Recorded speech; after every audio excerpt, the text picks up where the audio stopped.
I'm getting ready to make a quiche, but first I need to par bake the crust. I like to put a few holes in it with a fork, and then for my weight, I just put another pie pan on top of it. It's pretty heavy, and it holds the sides down nicely. And then once that comes out and it's toasty a little bit, I'll put some Parmesan cheese on the bottom because I'm doing a quiche, and it'll go back in, and that'll keep the bottom nice and dry.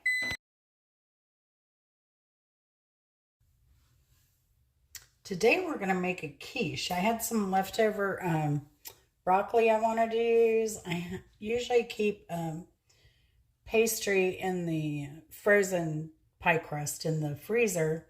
So I put some protein in this bowl. You can use whatever you want or none at all. I'm going to add some of my leftover broccoli. Now, I just chop that up a little bit. You know, it was the end of that frozen bag where, you know, it's like, what do I do with this? It's like not quite enough for a serving. A recipe. Quiches are always perfect for all your leftovers. I'm going to add, this is my preference, 1.5 cups of half and half. And I season that. I put a little, because I don't want to cut up an onion. So I did just some minced dried onions, some garlic, some pepper. And to keep it old-fashioned, I used a little bit of ground nutmeg. I'm going to put the eggs in. And I have the crust is par baking. So if you have a raw crust, you want to cook it a bit in the oven. And that'll help it from getting soggy.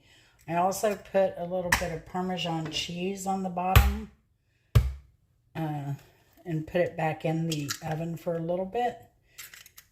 And that creates a nice layer to make sure your crust definitely doesn't get soggy. So, but yeah, I'm looking forward to this. We kind of have a busy weekend.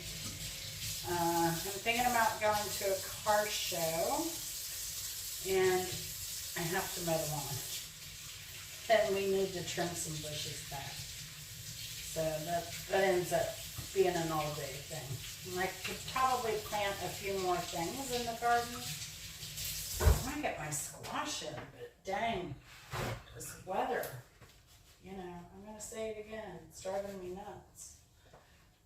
All right, so now I'm going to whisk this. Now, I probably should have whisked the eggs before I did that, but, you know, doesn't matter too much. This is quick and easy, down and dirty.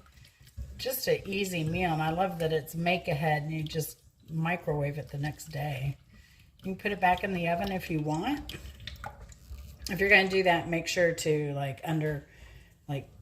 don't want it to get too brown, so you may have to put like foil on top of it to finish cooking it so that doesn't happen, because it will brown up the next day. So, and I've got my pie crust par baking at 400. I did a short on how I do mine because you know, you're supposed to put some weight in there so it doesn't shrink when you par bake. I'm going to put a little bit of cheese in here. Decided to just use cheddar. Extra sharp. I like the extra sharp. Are you an extra sharp type of person? I've got another recipe coming up. I'll finish those off on. So, what's your favorite quiche, too, if you have any? I love it. Most people eat it. So, when I have a brunch party or something, it's very well received. But I also tend to serve a lot of meat and then a lot of fruits, fresh fruits.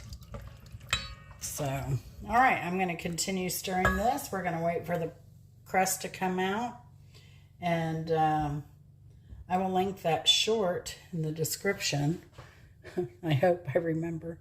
But it's pretty easy. I just used a Pillsbury crust. Something easy, but it's the way I weighed it down. And putting the Parmesan cheese, like I said, it creates that nice layer and your crust doesn't get soggy from your custard. Here we are with our par-baked crust. Now this was in at 400 for 15 minutes. It probably could have gone a little longer. You can see here where some of the crust was sticking, or maybe just spray this before you put it on. I think I could have left it in a little bit, but it was getting brown around here. So anyway, I've put it back in for about 4 minutes with the Parmesan cheese on the bottom so that it doesn't get all soggy. And now we're going to pour our mixture in and take out, do whatever you want to do.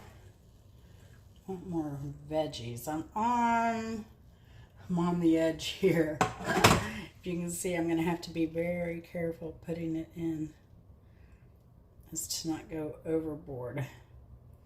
But you can see that was just about perfect. So here we go. We're going to put it in the oven. And I'll see you in about, I don't know, 30, we'll check it at 35, I think. All right, it just came out of the oven. It's still bubbling, as you can see. Perfectly brown on the edges. This did bake 30 minutes. So now you can test it in the middle with a toothpick if you like to make sure it's clean, but I think this one's good. So thanks for watching. I hope you enjoyed this. It's quick and easy. Use up those leftovers or that lunch meat you have to use, whatever, you know, and just make your life easier. This is going to be breakfast for our weekend, so I'm looking forward to it. And I'll see you later. Take care.